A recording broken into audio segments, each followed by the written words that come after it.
નમસ્કારનો special 7 days ન્યૂઝમાં આપનું સ્વાગત છે। પાલેજ નારેશ્વર રોડ માત્ર 6 માસમાં જ ખખડધજ થઈ જતા ઉડીને આંખે વળગે તેવો વિકાસ સ્પષ્ટપણે દેખાઈ રહ્યું છે। કરજણ તાલુકાના યાત્રાધામ નારેશ્વરને જોડતો પાલેજ નારેશ્વર રોડ 6 માસમાં ખખડધજ થતા રાહદારીઓ હેરાન પરેશાન થઈ રહ્યા છે। 6 માસ પહેલા અંદાજિત ₹32 કરોડના ખર્ચે 10 મીટર પહોળો 19 કિલોમીટરનો રોડ નવીન બનાવવામાં આવ્યો હતો, જે હાલમાં ખખડધજ થવા પામ્યો છે। રોડ પર પાલેજથી લઈને મલોદ સુધી રોડ પર 1 થી 2 ફૂટના કમરતોડ ખાડા સર્જાતા વાહન ચાલકો હેરાન થઈ રહ્યા છે। આ પહેલા આ રોડ 7 ફૂટ હતો, જે રોડ ઉપર થઈ નર્મદા કાંઠાની રેતીની ગાડીઓ હજારોની સંખ્યામાં અવરજવર કરતી હતી, જેને લઈ બિસ્માર થતા સરકાર દ્વારા રેતીના વાહનોને ધ્યાને લઈ મજબૂતીકરણથી 10 મીટર પહોળો 32 કરોડના ખર્ચે નવીન તૈયાર કરવામાં આવ્યો હતો, જે રોડ 6 માસમાં જ ખખડધજ થઈ જતા આ રોડની મજબૂતીકરણ પર સવાલો કરી રહ્યા છે કે ખરેખર મજબૂતીકરણ કોનું થયું? શું સમસ્યા છે? આ પાલેજ નારેશ્વરનો રોડ છે। જે તે સમયે 2017-18ની અંદર પણ 18 કરોડના ખર્ચે આ રોડ બન્યો હતો। તે સમયે પણ આ રોડની અંદર મોટો ભ્રષ્ટાચાર આચરવામાં આવ્યો હતો।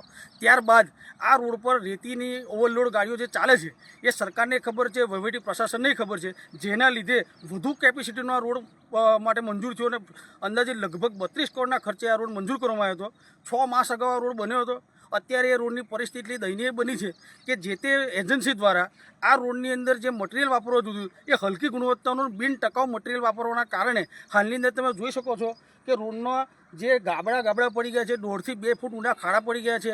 રાહદારીઓ પારાવાર મુશ્કેલીનો સામનો કરી રહ્યા છે। આ રોડ પર પવિત્ર નારેશ્વર યાત્રાધામ આવેલું છે, અનેક શ્રદ્ધાળુ દર્શનાર્થે આવતા હોય છે, પરંતુ રોડની બિસ્માર હાલતના કારણે સ્થાનિક લોકો અને આવનાર રાહદારીઓ, વિદ્યાર્થી વર્ગ, ખેડૂત વર્ગ તમામ લોકો હેરાન પરેશાન થઈ રહ્યા છે। આ મીડિયાના માધ્યમથી અમારી સરકાર સમક્ષ તથા માર્ગ અને મકાન વિભાગના અધિકારીને વિનંતી છે કે તાકીદે આ રોડને સમારકામ કરવામાં આવે, તાકીદે આ ખાડા પૂરવામાં આવે અને આ રોડ બાબતે વિજિલન્સ તપાસ કરવાની અમે માંગણી કરીએ છીએ।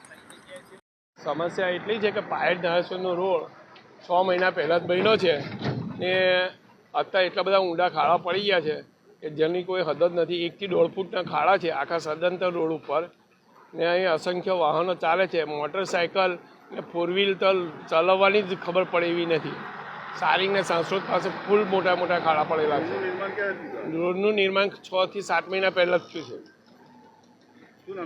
મારું નામ વિજયભાઈ હરિશ્ચંદ્ર ઉપાધ્યાય।